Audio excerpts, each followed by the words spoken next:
I believe that the only way to make nuclear war impossible is to eliminate nuclear weapons.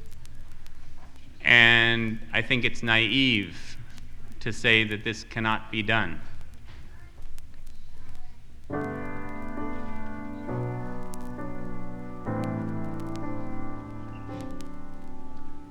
When the end came, Mike Shapiro sat frustrated in his living room. He was beginning to feel sorry. He had purchased that Atari. As his son sat bombing spaceships, Michael thought, at least he isn't watching trash. But Mike was missing MASH. When the end came, the doctor told Eliza Grady that she wouldn't live. And she left the office crying. She had never thought of dying. She had spent her life relying on the years ahead to find the time to give what she had to give. When the end came, Laura Perkinson was standing on the pitcher's mound, and the score was 3-2, and there was nothing she could do but walk Steve Miller. So she threw the ball outside 4 times, so low that it touched the ground. Then she heard a sound. When the end came, Martha Brown was having doubts upon her wedding day. But she stood before the altar with a man whose name was Walter, and she promised to be true to him and honor him until the day death parted. That's when it started.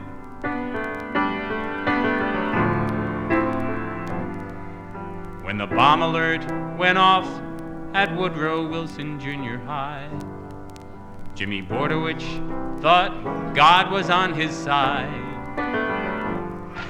His report on ancient Greece was due, and Jimmy hoped he'd die, 'cause he wouldn't have to do it if he died.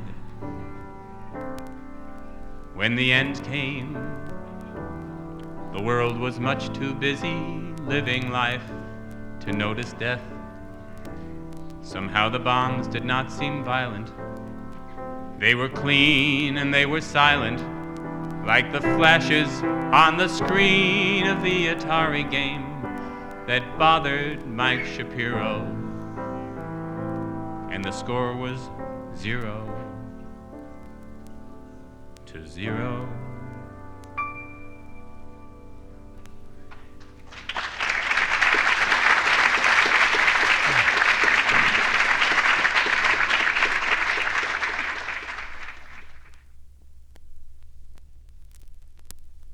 One of the nice things about growing older is that as you get older, there are fewer and fewer people who can say, "Wait till you're my age."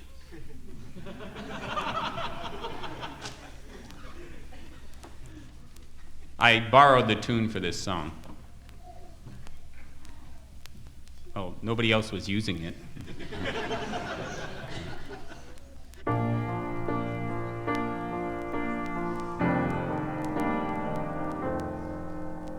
I came, brought all my books, lived in the dorms, followed directions.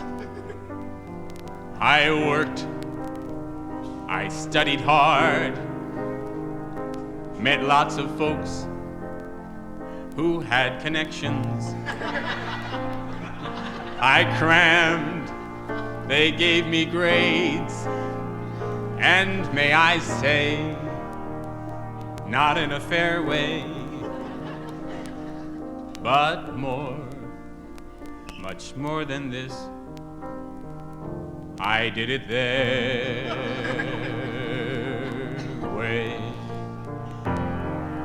I learned all sorts of things, although I know I'll never use them. The courses that I took were all required. I didn't choose them. You'll find that to survive, it's best to act the doctrinaire way. And so I buckled down and did it their way. Yes, there were times I wondered why I had to crawl when I could fly. I had my doubts, but after all, I clipped my wings and learned to crawl. I learned to bend, and in the end, I did it their way. And so, my fine young friends, now that I am a full professor, where once I was oppressed, I've now become the cruel oppressor. With me, you'll learn to cope, you'll learn to climb life's golden stairway. Like me, you'll see the light and do it their way. For what can I do? What can I do? Take out your books, read chapter 2, and if it seems routine, don't speak to me, go see the dean. As long as they give me my pay, I'll do it their way.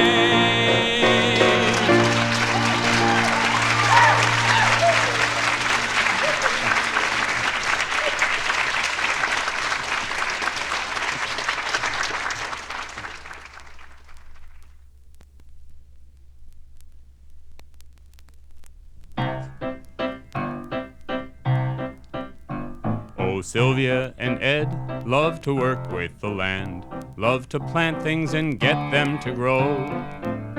And they heard of a club they could join both to learn and to share what they already know. Now a good garden club can enrich your whole life. If you join one, I think you will find that you'll cultivate friendships quite fertile and rich, and new thoughts will take root in your mind. But the men's garden club in the town where they lived was a club that did not accept women. So they flatly refused to admit her, of course, though they said they would gladly let him in. They suggested a club they thought Sylvia might like, that would be more domestic and female. It's the Transplant Club, dealing with house plants and flowers, and to join it, you don't have to be male. Well, now Sylvia saw red when she heard their response. They'd replied to her sex, not to her. And her good husband Ed, though not female himself, had the sense to respect those who were. So they searched all around till they found what they wanted, a club they could be in together. And they learned what to grow, when to reap, when to sow, how to cope with the bugs and the weather. And it didn't take long till the folks all around started learning from Sylvia and Ed. And they asked for some tips about mulches and seeds, and they listened and did what they said.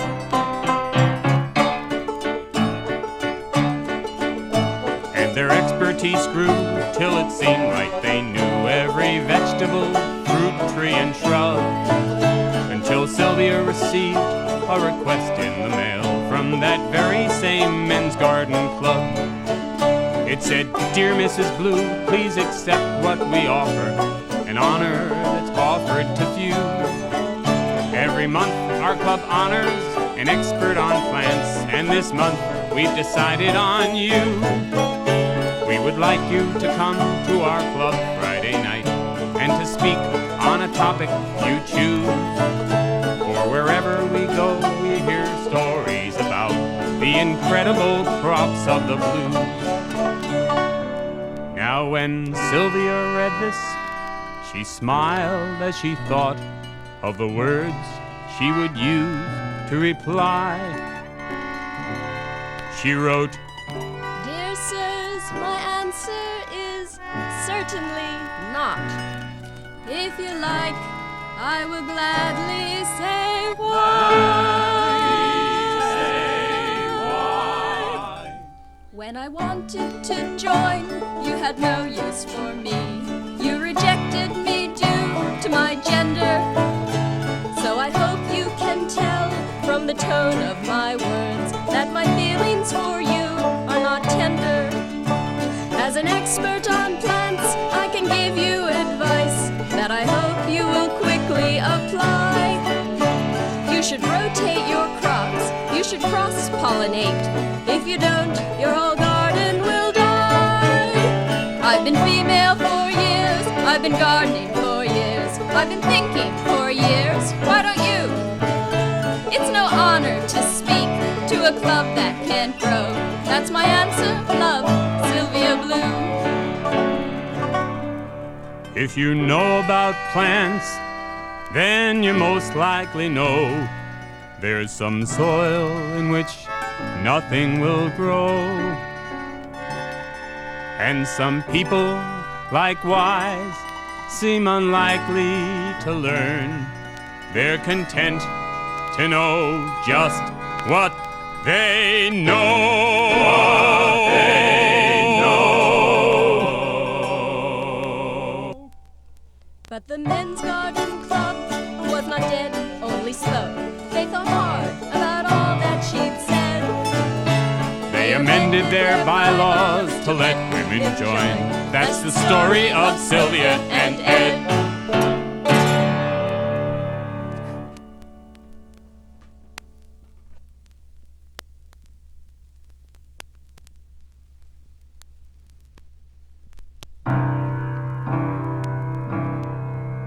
Oh, I long for misty memories of me youth in Dundrum town, of the strolling through the clover and the early morning dew. And I dreamed of dear old Dundrum with her hills of golden brown. Ah, but I am just a Jewish boy from Flatbush Avenue. Though I'd never been to Dundrum, did not know if it was real, but I dreamed of it on days when I had nothing else to do. Though I learned to fake and pass and shoot and pitch and bunt and steal, still I never was content to be from Flatbush Avenue. So when I went off to school where no one knew me from before, I was glad to have the chance to clean me slate and start anew. So I changed me way of talking and I changed the things I wore, hoping no one would suspect I was from Flatbush Avenue. I sang a song of Dundrum that put tears in people's eyes, and through me they learned to love the place and long to be there too. I began to half forget the truth and half believe me lies, and I wondered if I really was from Flatbush Avenue.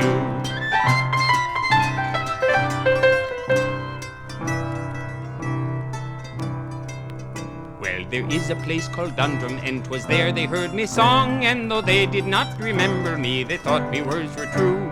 They invited me to Dundrum, said come home where you belong, and the passport people learned I was from Flatbush Avenue. When I arrived in Ireland, I was greeted by a crowd, and the sky above was smiling in a lovely shade of blue.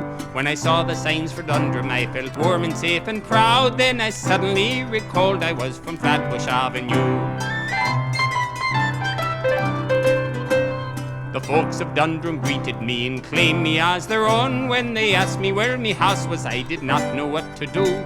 I decided then and there that I should let the truth be known, so I told them that I really was from Flatbush Avenue.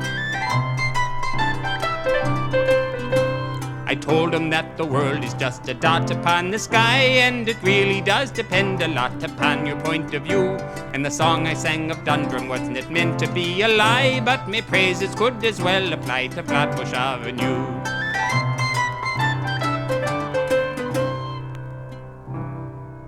And if ever I am captured by some creatures from afar, and they ask about my homeland in a candid interview, I will tell them of a planet, of a distant yellow star, and a street upon that planet known as Flatbush Avenue.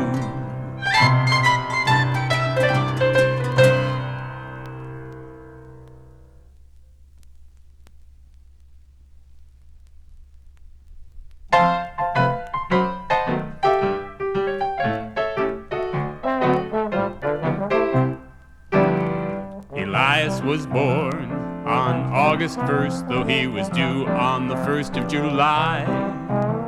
A whole month waiting for the waters to burst. His mama asked the doctor why. Some folks procrastinate, he said. They'd rather be late than rush to beat the clock. Better late than never, God, I'm so clever. His mama said, thanks a lot, Doc. Elias went to school and he spent his time a-fooling, and he never got his homework done.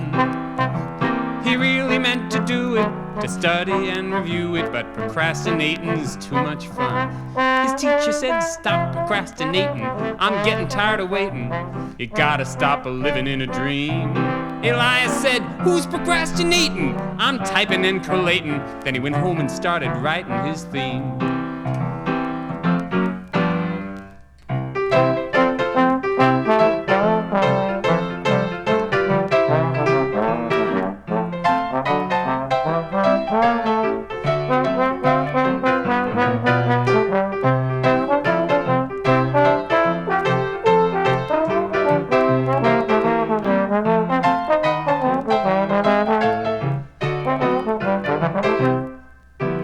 Elias fell in love, and his lover said, Elias, I really think you're great.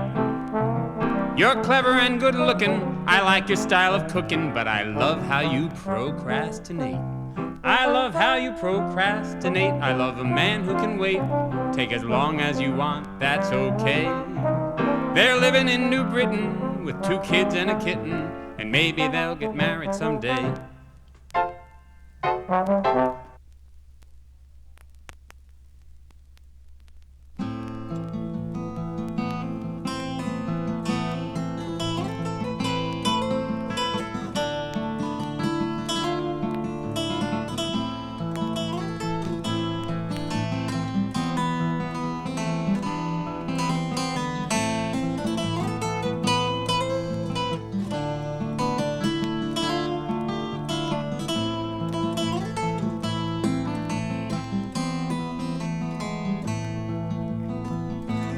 Out of breath and overpowered by the steepness of the hill, we smile as we decide the view is better standing still.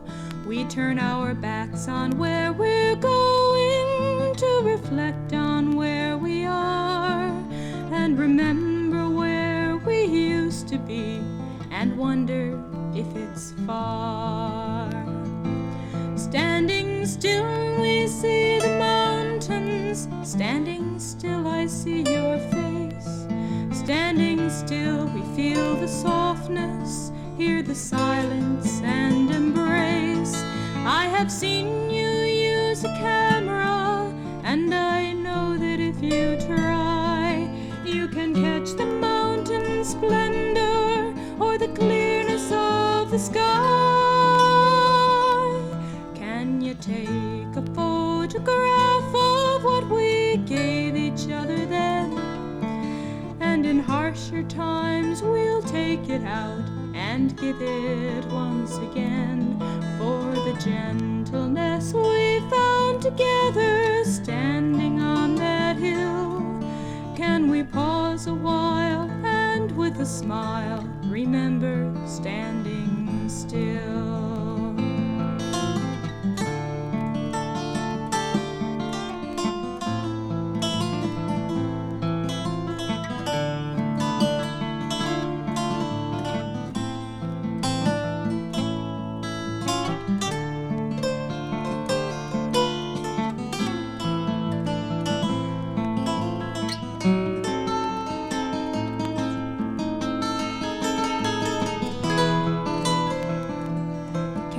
take a photograph of what we gave each other then, and in harsher times we'll take it out and give it once again.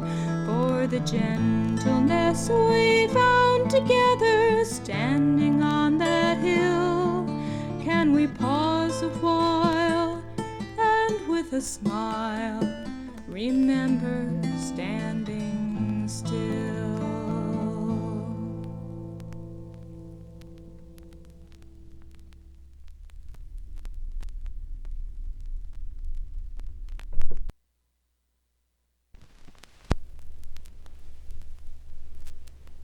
I wrote a song called Pineapple Rag, and I was having trouble thinking of a tune for it.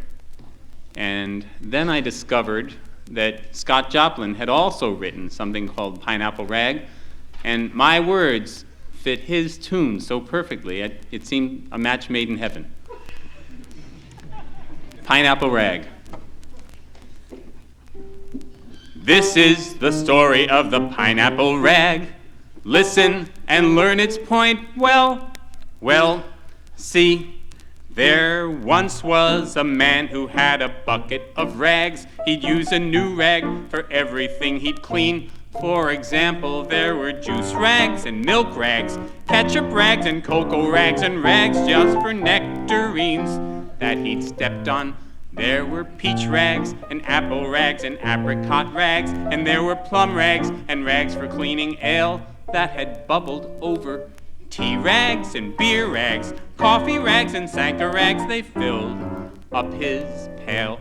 Then one day he made pina coladas for a couple of friends, and as he made 'em, the front door buzzer rang, and he rushed to get it. Just then he knocked a can quite by mistake, and subsequently he heard a bang. And he looked around and saw that the pineapples were all on the floor, and so he grabbed 'em and put 'em in the drink.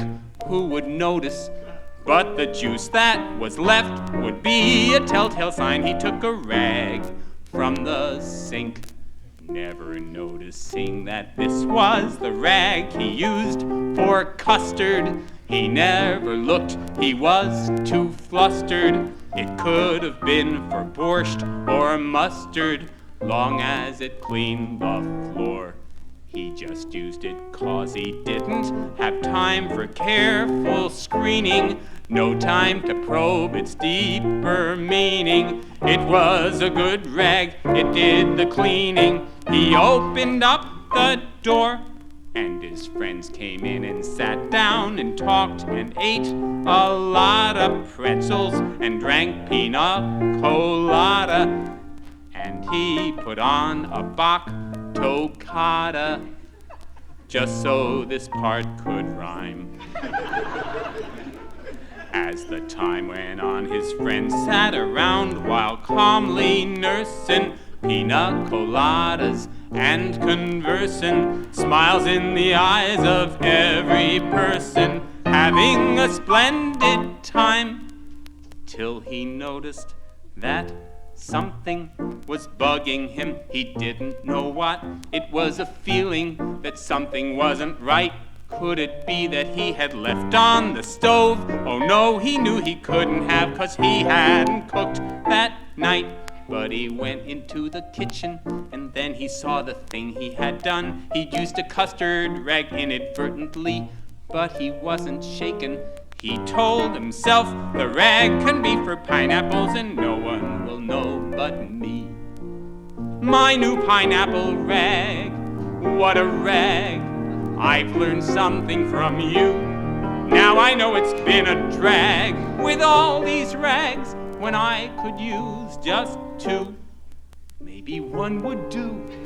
I'll take my spoons, used for prunes, try to use them for pears.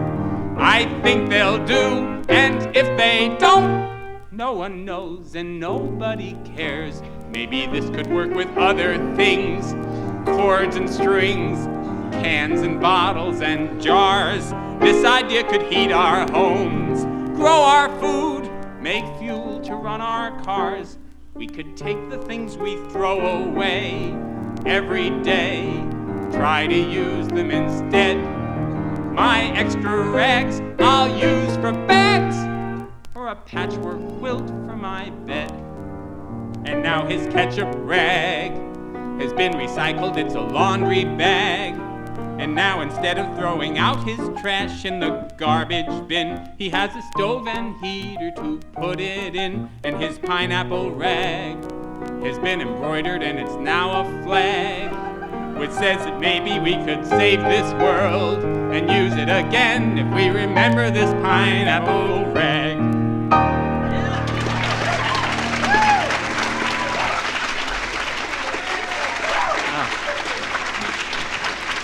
Thank you.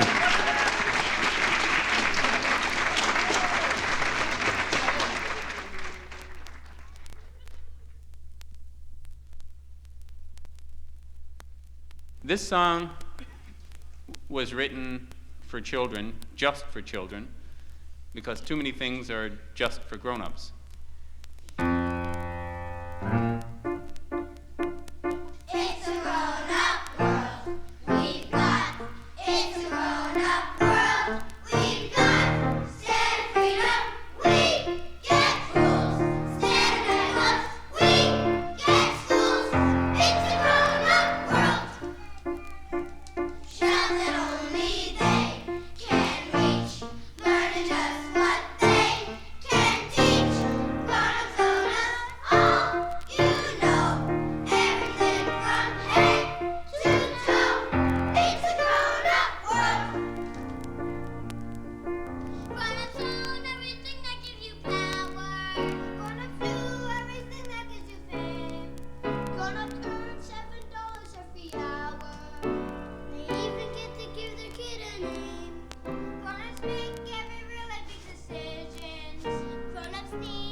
This is a song about denial.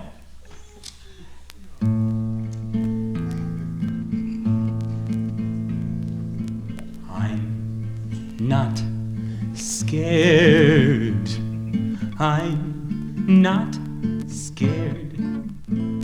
See this smile upon my face that proves that I'm not scared. Next time I want you to sing with me. I'll do a verse, but get ready. I went into a big dark house. I went there by myself. It looked to me as if it had a ghost on every shelf. A friend of mine was hiding there, and then I saw his head. He jumped right out and shouted, "Ah!" And this is what I said. I'm not scared. I'm not scared. See this smile upon my face that proves that I'm not scared. One night, while camping in the woods, I heard a spooky sound. I slipped out of my sleeping bag to take a look around. The night was dark, the shadows deep. a spooky, creepy night. And here's the song I shouted out while shivering with the fright. I'm not scared. I'm not scared. See this smile upon my face that proves that I'm not scared. When I go out on Halloween, the spooks will be out too. And so I think I'll watch my step. And so I think, should you? And if I get a little scared, I'll keep in mind this song.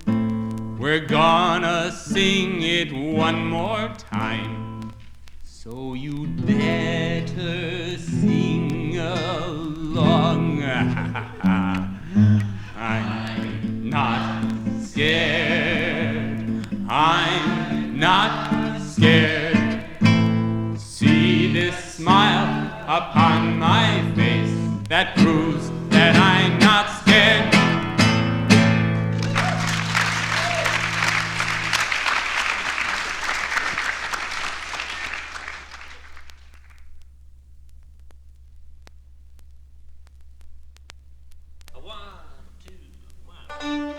You can't grow a beard if you shave.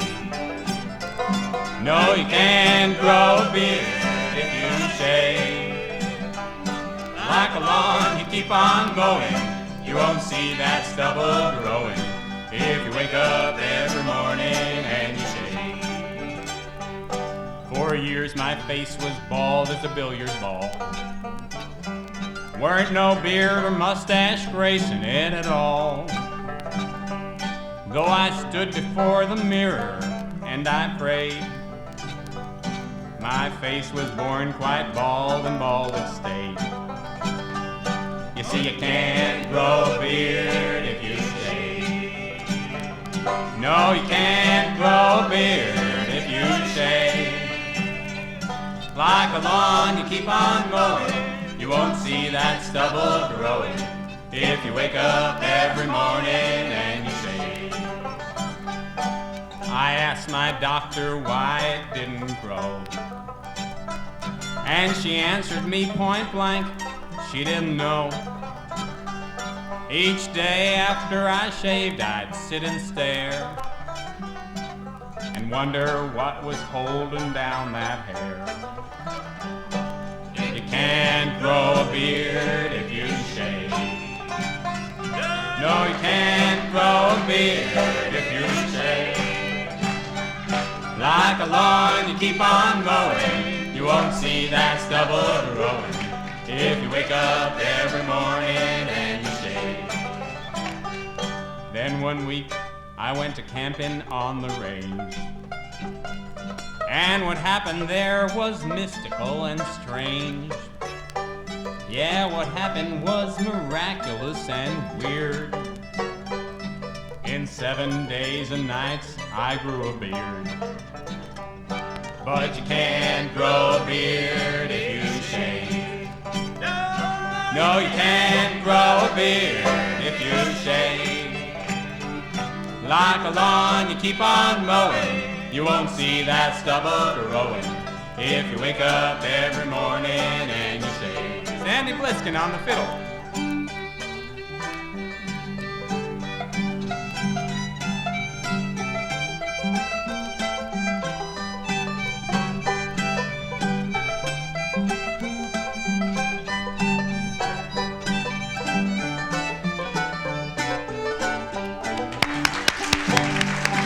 Aram Holman on the mandolin.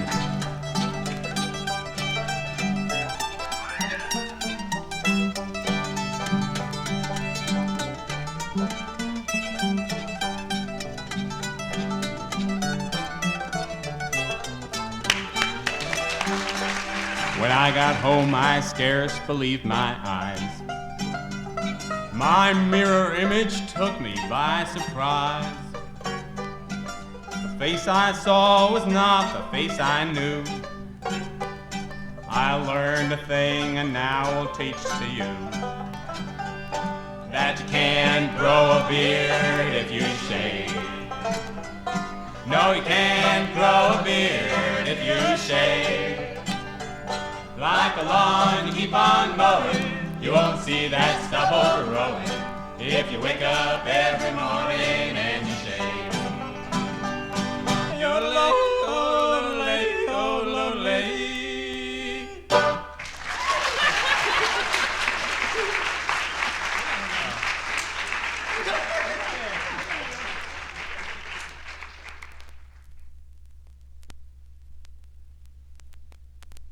Every songwriter, I understand, is supposed to write a depressing, desperate, self-pitying song. And this was the best I could do. You know? All right, so I'm not depressed, I'm not self-pitying. In fact, I envy myself. Sometimes I look in the mirror and I think someday I'm going to be like him.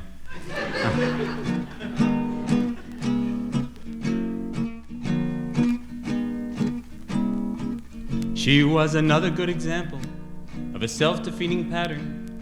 I was tired of repeating every line. I could see myself already slipping backwards and forgetting my priorities and letting hers be mine. I knew it would be better to renounce her and forget her, so I tried to do without her for a while. Still a gentle smile is a gentle smile. So I found myself repeating my neurotic self-defeating recreations of romantic movie scenes. I went singing in the rain and doing Bogart imitations while she played the great romantic movie queens. Hollywood had made the rules, and we played romantic fools, though even fools should have known it wasn't right. Still a lovely night is a lovely night. We walked hand in hand beside the ocean, had breakfast at Tiffany's on a whim. We even ran through a field in slow motion, till one day she found another, said she loved me like a brother, then ran off to do some scenes with him. Now I carry an umbrella, my Gene Kelly act is finished. When it's raining out, I tend to go indoors, 'cause I know that your resistance to diseases is diminished if you dance and splash in puddles while it pours. And the memories embarrass me. I'm trying to forget the foolish games I played before I got so smart. Still a broken heart is a broken heart, is a broken heart, is a broken heart.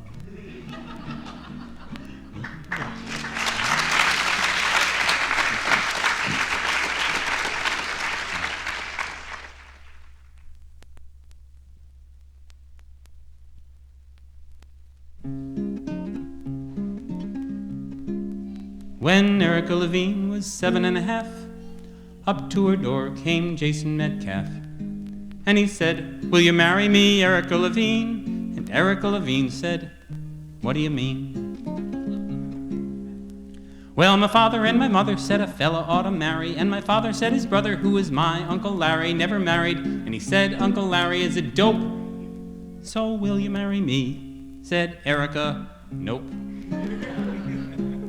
"My piano teacher's smart, and she never had to marry, and your father may be right about your Uncle Larry, but not being married isn't what made him a dope.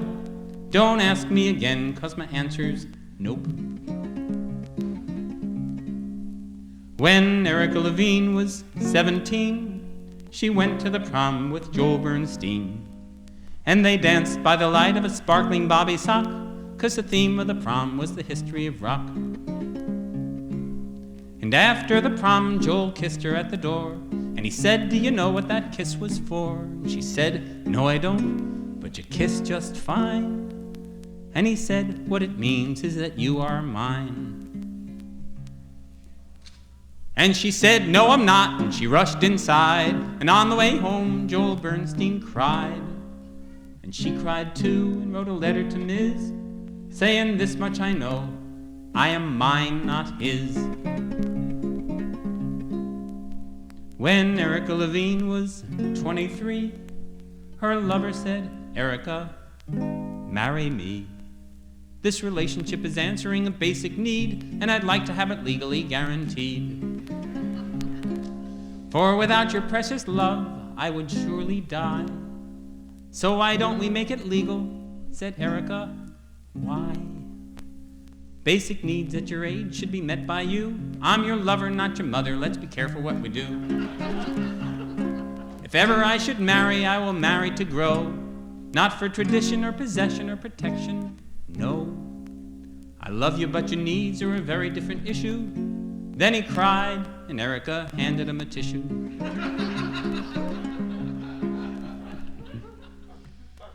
When Erica was 30, she was talking with Lou, discussing and deciding what they wanted to do. When we marry, should we move into your place or mine? Yours is rent controlled, but mine's on the green line. And they argued and they talked and they finally didn't care, and they joined a small cooperative near Central Square. Their wedding was a simple one, they wanted it that way, and they thought a lot about the things that they would choose to say. I will live with you and love you, but I'll never call you mine. Then the judge pronounced them married, and everyone had wine. And a happy ever after life is not the kind they got, but they tended to be happy more often than not.